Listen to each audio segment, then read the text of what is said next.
Salut, salut! Ça, c'est mon corps de départ. Je ne suis pas super affûté, en tout cas pas comme j'aimerais, et je me suis dit que c'était le moment de faire un petit test. Alors, pour la science et pour vous surtout, je me lance dans une sèche de 1 mois où je vais tout vous expliquer. L'objectif des 4 prochaines semaines, ça va être de sécher et surtout de conserver ma masse musculaire. C'est ça le plus important, voire même de tenter de l'augmenter. Contrairement à ce qu'on peut imaginer, c'est possible de faire les deux en même temps. Perdre du gras et prendre de la masse musculaire.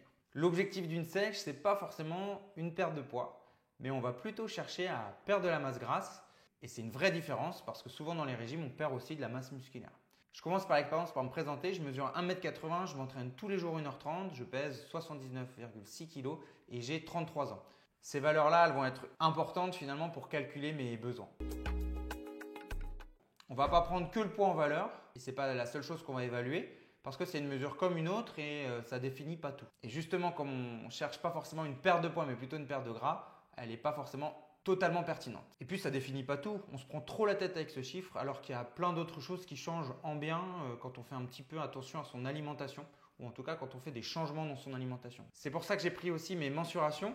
Donc pour ça, tu vas te munir d'un mètre ruban et tu vas pouvoir mesurer ton tour de taille et ton tour de buste. J'ai aussi utilisé une pince que j'utilise avec des sportifs, la pince Harpeden qui mesure la graisse sous-cutanée. Alors normalement, on prend la pince, on mesure 4 plis cutanés. Avec un calcul, on peut mesurer le taux de masse grasse d'un individu. La mesure normalement est faite toujours par le même opérateur, dans les mêmes conditions et avec le même matériel. Donc là, la façon dont j'utilise, elle est clairement pas valable et on ne pourra pas évaluer la matière grasse complète parce que c'est complètement faussé. Je prends moi-même mes mesures, j'utiliserai simplement le résultat comme une valeur absolue. Je prends la peau, je la pince, je regarde le chiffre et puis on va voir si ça bouge ou pas. C'est bien d'avoir des valeurs de référence quand on commence des choses comme ça évite d'attacher trop d'importance aux chiffres sur la balance, mais aussi ça permet de voir les évolutions, quoi.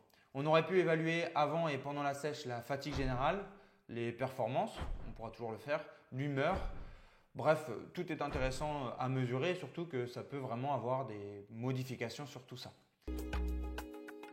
Il est temps de calculer mes besoins, donc pour ça j'utilise la formule de Black et Tal. Ça me permet de calculer mon métabolisme de base. C'est l'énergie que mon corps va dépenser au repos sans rien faire. Même si je suis alité, mon corps dépense de l'énergie, soit pour respirer déjà, pour faire fonctionner mes organes, bref, il dépense de l'énergie. Une fois que j'ai mon métabolisme de base, je vais mesurer mes dépenses énergétiques quotidiennes avec ce que je fais sur la journée pour pouvoir établir en fait un coefficient d'activité physique. Moi, je fais 1h30 de sport, je m'entraîne tous les jours, je l'ai dit, je cuisine, je travaille assis, donc pas beaucoup de dépenses. Je chill, je sors le chien, bref, je dépense un petit peu d'énergie. J'ai un coefficient d'activité autour de 1,54. Je pensais être plutôt actif, mais finalement en le calculant, c'est pas ouf. Si je travaillais debout ou en marchant un peu plus, ça changerait pas mal de choses. Bref, on va voir comment on peut faire évoluer ces dépenses plus tard. Une fois que j'ai calculé ce coefficient, j'ai plus qu'à le multiplier avec mon métabolisme de base pour évaluer mes besoins énergétiques. Si je consomme mes besoins énergétiques en calories, finalement mon poids ne devrait pas bouger. Pour la sèche, on va venir chercher un déséquilibre entre ce que je vais apporter à mon corps et ce qu'il va dépenser. 15 à 20%, c'est déjà pas mal. On va viser 2300 kcal du coup. Je recalculerai tout ça parce que dans les semaines à venir, il va y avoir des choses qui vont se passer. Je vais rentrer en centre de rééducation pour pouvoir me réathlétiser sur le genou. Donc certainement que mes dépenses vont augmenter. C'est important de réévaluer régulièrement en fait ses dépenses, mais aussi ses apports, quoi. Voilà, une fois qu'on a ça, je vais pouvoir un petit peu répartir mes apports sur la journée. On va viser 1,75 g de protéines par kilo de poids et par jour. Je pourrais monter à 2, voire 2,5 si besoin, mais pour l'instant, ça me va très bien. Ça me permet de diminuer un petit peu mon apport calorique pour pouvoir laisser de la place finalement aux glucides et aux lipides.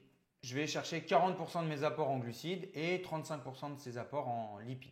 Donc, on va viser 2300 kcal. Là, je suis un petit peu plus sur les calculs, c'est pas grave. 89 g de lipides, 230 g de glucides et 138 g de protéines. Pourquoi c'est pas grave que je suis un petit peu dessus? Parce que de toute façon, il y a toujours des imprécisions au niveau des calculs de calories.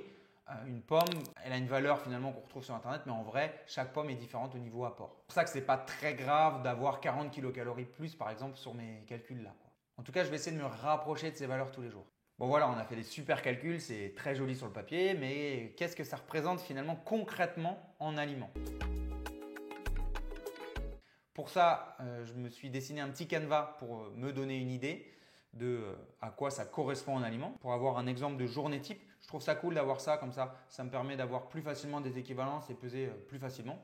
C'est vraiment pas fixe, hein. Je ne vais pas manger toujours la même chose, ça va me saouler sinon. Par exemple, sur le petit déjeuner, je me suis mis un shaker de protéines, mais à mon avis, je vais plutôt le décaler à la collation ou dans la matinée. Souvent, je m'entraîne le matin. Je commence ma journée par ça. Donc le petit-déj, je vais le fractionner. Je vais manger des glucides avant la séance, avec la banane par exemple, et le gras et les protéines après la séance, avec par exemple du beurre de cacahuète sur un muffin, avec le shaker de protéines si besoin. Et ça, c'est une question de digestion. Ça va me permettre de ne pas être gêné pendant ma séance et c'est important pour avoir une séance de qualité, y mettre de l'intensité et dépenser de l'énergie, en tout cas progresser dans ma séance. Sur les choix d'aliments, je privilégierais plutôt des protéines maigres, pas tout le temps, mais la majorité du temps, pour pouvoir justement ajouter des graisses de qualité, comme des oléagineux, de l'huile de colza crue par exemple. Ça permet en fait d'avoir des bons acides gras et pas des acides gras saturés qu'on peut retrouver plutôt dans la viande. Tous les jours, je vais utiliser une application de mesure de calories, comme ça je vais savoir où j'en suis sur toute la période pour être assez précis sur mes apports. Il en existe plusieurs, Yazio, MyFitnessPal par exemple. C'est des applications qui sont plutôt simples à utiliser et pratiques. Sur le dîner, je me suis fait des petites équivalences en féculents notamment. Comme ça, je sais à peu près combien peser dans l'assiette. De toute façon, j'adapterai en fonction de ce que me dit l'application. Voilà pour les calculs. L'expérience commence, c'est parti. Si ça t'intéresse, je te balance toutes mes recettes, mes menus, mes documents et mes outils sur le groupe Instagram que j'ai spécialement conçu pour cette expérience. N'hésite pas à le rejoindre.